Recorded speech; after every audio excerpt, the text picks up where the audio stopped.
بسم اللہ الرحمن الرحیم۔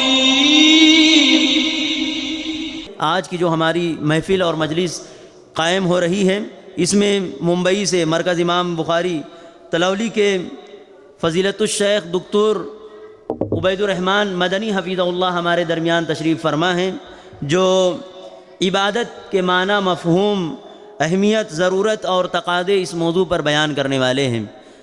شیخ وہاں ایک بڑا ادارہ چلا رہے ہیں الحمدللہ بفضل اللہ۔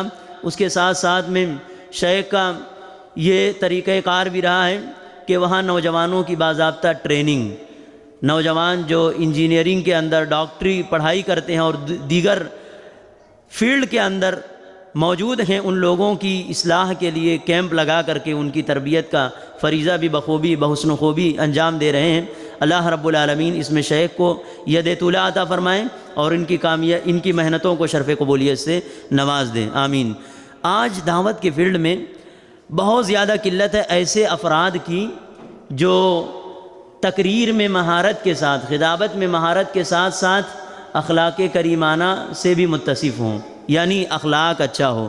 عبادات کے اندر ید طولہ رکھنے والے خال افراد معاشرے کے اندر نظر آتے ہیں، جس کا نتیجہ یہ ہے کہ آج تقریروں کی بہتات کے باوجود بھی لوگوں کے اندر بہت زیادہ انقلاب یا تبدیلی نہیں ہو پا رہی ہے۔ لیکن میں اللہ رب العالمین کی ذات سے امید کرتا ہوں، بلکہ جتنا میرے علم میں ہے میں پورے اطمینان کے ساتھ کہہ سکتا ہوں کہ شیخ جس طریقے سے خطابت کے اندر انتہائی سنجیدگی اور متانت کے ساتھ لوگوں کی اصلاح اور تربیت کرتے ہیں، اپنی عملی زندگی کے اندر، پریکٹیکل لائف کے اندر بھی اسی طریقے سے حسن عبادت اور اللہ رب العالمین کی للہیت ان کے اندر موجود ہے۔ اللہ رب العالمین ان جیسی صفات ہمارے اندر بھی پیدا فرمائیں، آمین۔ میں شیخ کو بلا کسی تاخیر کی دعوت دیتا ہوں کہ شیخ آئیں اور اپنے موضوع کی وضاحت فرمائیں۔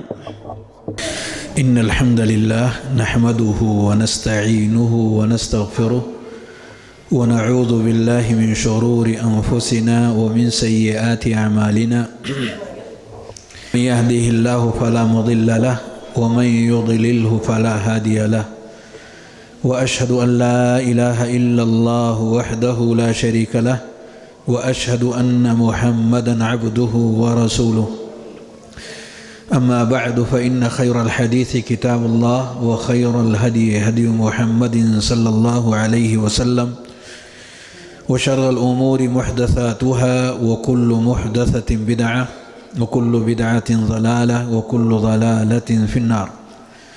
أعوذ بالله السميع العليم من الشيطان الرجيم. بسم الله الرحمن الرحيم. يا أيها الذين آمنوا اتقوا الله حق تقاته ولا تموتن إلا وأنتم مسلمون. يا أيها الناس اتقوا ربكم الذي خلقكم من نفس واحدة وخلق منها زوجها وبث منهما رجالا كثيرا ونساء واتقوا الله الذي تساءلون به والأرحام إن الله كان عليكم رقيبا. يا أيها الذين آمنوا اتقوا الله وقولوا قولا سديدا يصلح لكم أعمالكم ويغفر لكم ذنوبكم ومن يطع الله ورسوله فقد فاز فوزا عظيما. وقال تعالى في موضع آخر وأن المساجد لله فلا تدعوا مع الله احدا. محترم صدر اجلاس، معزز علماء کرام، حاضرین باوقار، عزیز بچوں، پردہ نشین خواتین، اسلامی ماں اور بہنوں، ہر طرح کی تعریف، کبریائی، بڑائی اللہ وحدہ لا شریک کے لیے ہے جو احکم الحاکمین ہے۔ درود و سلام پیارے نبی صلی اللہ علیہ وآلہ وسلم پر، جنہیں رب کریم نے سارے جہان والوں کے لیے بشیر و نذیر بنا کر کے بھیجا۔ محترم حضرات، موضوع سے متعلق گفتگو شروع کرنے سے پہلے بہتر سمجھتا ہوں کہ صحابہ کرام کا وہ طریقہ میں آپ کے سامنے رکھوں جو کسی بھی مجلس میں بیٹھتے ہوئے وہ اپناتے تھے۔ ان کا کیا طریقہ تھا مجلسوں میں آنے کے بعد بیٹھنے کا طریقہ کیا ہوتا تھا؟ پہلے تو ان کا طریقہ یہ تھا کہ جس کو جہاں جگہ ملتی تھی وہاں وہ بیٹھ جاتے تھے۔ نبی کریم صلی اللہ علیہ وسلم نے ان کا جب یہ طریقہ دیکھا تو آپ نے فرمایا انما تفرقکم فی الشعاب والاودیہ انما ذالکم من الشیطان۔ آپ لوگوں کا اس طرح سے الگ الگ بکھر کر کے بیٹھنا شیطان کی طرف سے ہے۔ کیا کہا نبی صلی اللہ علیہ وسلم نے؟ آپ لوگوں کا الگ الگ ہو کر کے بکھر کر کے بیٹھنا کس کی طرف سے ہے؟ شیطان کی طرف سے۔ صحابہ فرماتے ہیں اس کے بعد جب ہم کسی بھی جگہ جاتے تو ہم ایک دوسرے سے مل مل کر کے بیٹھنے لگے۔ ينضم بعضهم الى بعض، کہ وہ ایک دوسرے سے مل مل کر کے قریب قریب ہو کر کے پھر وہ بیٹھنے لگے۔ ہم یہ چاہتے ہیں کہ ہماری یہ مجلس بھی صحابہ کرام کے بیٹھنے کی طرح سے ہو جائے، بجائے دیواروں کے ٹیک لگانے اور سہارے کے سامنے آئیں، کیونکہ آپ ایک بڑا مقصد لے کر کے آئے ہیں اور وہ مقصد ہے سیکھنا۔ سامنے آ جائیں، سامنے آ جائیں، ادھر سے بھی سامنے آئیں۔ سامنے گفتگو کرنے میں بھی آسان اور سننے میں بھی زیادہ آسان۔ ادھر سے ذرا اٹھ کر کے آ جائیں، ادھر سے بھی ذرا اٹھ کر کے سامنے آ جائیں۔ ہاں ماشاءاللہ، پیچھے سے تھوڑا ادھر ہو جائیں، ماشاءاللہ۔ ہمیشہ کوشش کریں سامنے بیٹھنے کی۔ سائیڈ میں کون لوگ بیٹھتے؟ تھوڑا اور قریب آ جائیں، آ جائیں، ادھر ہو جائیں۔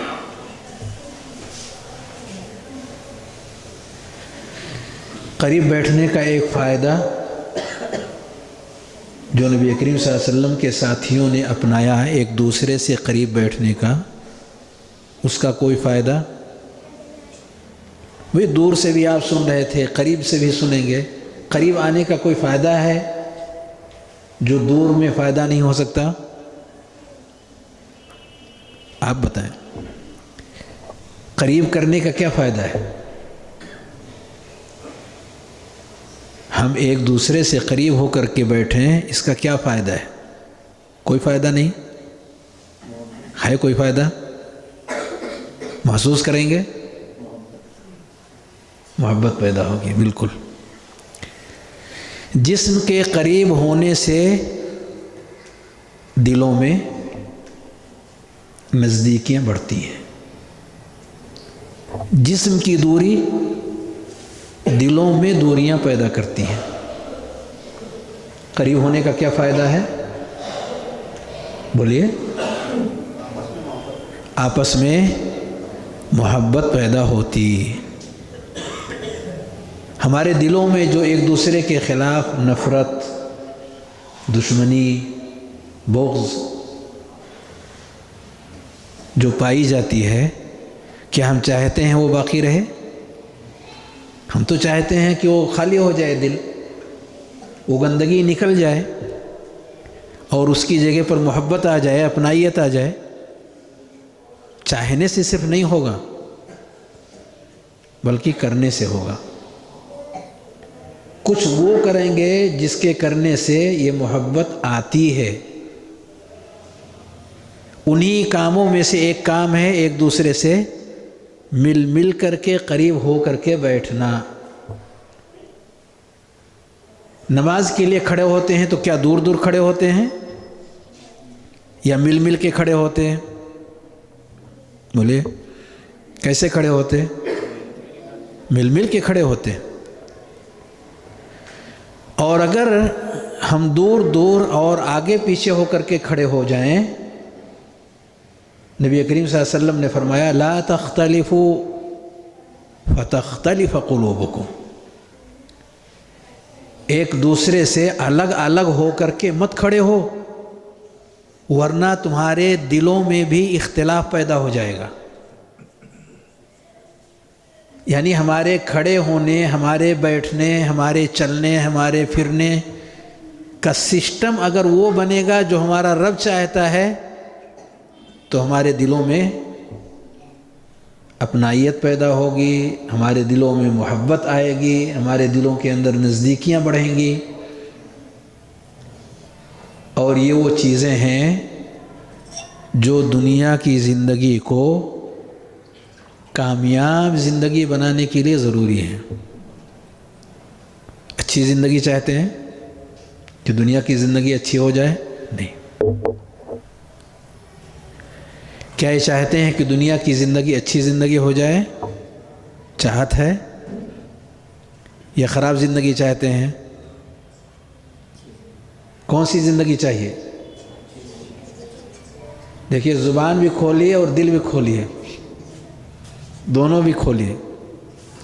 دل کھولیے تاکہ ادھر سے جو جائے وہ سیو کر سکیں، زبان کھولیے تاکہ جو باتیں آپ سے پوچھی جائیں آپ اسے بتائیں. آپ بھی خاموش اور ہم بھی خاموش پھر بات ہی نہیں ہو پائے گی. بات دونوں طرف سے ہوتی ہے. ہم یہ چاہتے ہیں کہ ہماری زندگیاں اچھی زندگی ہوں، پر چاہنے سے کام نہیں بننے والا. اچھی زندگی بنانے کے اصولوں کو ہمیں اپنانا ہوگا. آج جو موضوع ہمارے اور آپ کے بیچ ہے، کیا موضوع ہے؟ کون بتائیں گے آپ لوگوں میں سے؟ ہاں بیٹے جی آپ بتائیے. کھڑے ہو جائیے، کھڑے ہو جائیے. آپ پیچھے مت دیکھیں، ہاں کھڑے ہو جائیں. شاباش. کیا موضوع ہے آج کا؟ نہیں معلوم؟ ابھی شیخ صاحب نے کھڑے ہو کر کے سب سے پہلے انہوں نے موضوع ہی بتایا ہے کہ اس موضوع پر گفتگو ہونے والی ہے. ٹھیک ہے، ابھی ہو سکتا ہے آپ کے دوسرے بھائی بتائیں. بیٹھیے. کون بتائیں گے کس موضوع پر گفتگو ہونے جا رہی ہے؟ آپ لوگوں نے پوسٹر پڑھا؟ مین گیٹ پر لگا ہوا ہے، پڑھا ہے؟ اس میں لکھا ہوا کسی کو معلوم ہے کہ آج کے اس پروگرام میں جس موضوع کے تحت گفتگو کرنی ہے وہ موضوع کیا ہے؟ احسان، تبارک اللہ فیک، جزاک اللہ خیر. عبادت کے موضوع پر گفتگو ہوگی. دھیان سے کسی بھی چیز کو سننے، دھیان سے کسی بھی چیز کو لینے سے کان کے ذریعے سے دل تک پہنچتی ہے، ورنہ نہیں. اگر دھیان نہیں تو فائدہ نہیں. اگر دھیان ہے تو دل ایکٹیو ہے اور تبھی ہمیں کامیابی کی کچھ چیزیں حاصل ہو سکیں گی. عبادت، یہ نام تو ہم سنتے بھی ہیں اور یہ کام کرتے بھی ہیں. کرتے ہیں کہ نہیں؟ نہیں کرتے؟ جی آپ عبادت کا کام کرتے ہیں؟ الحمدللہ. کوئی ایسا سوال نہیں ہے جو آپ کی جانکاری میں نہ ہو. عبادت کے کام کرتے ہیں اور عبادت کا نام بھی سنتے ہیں.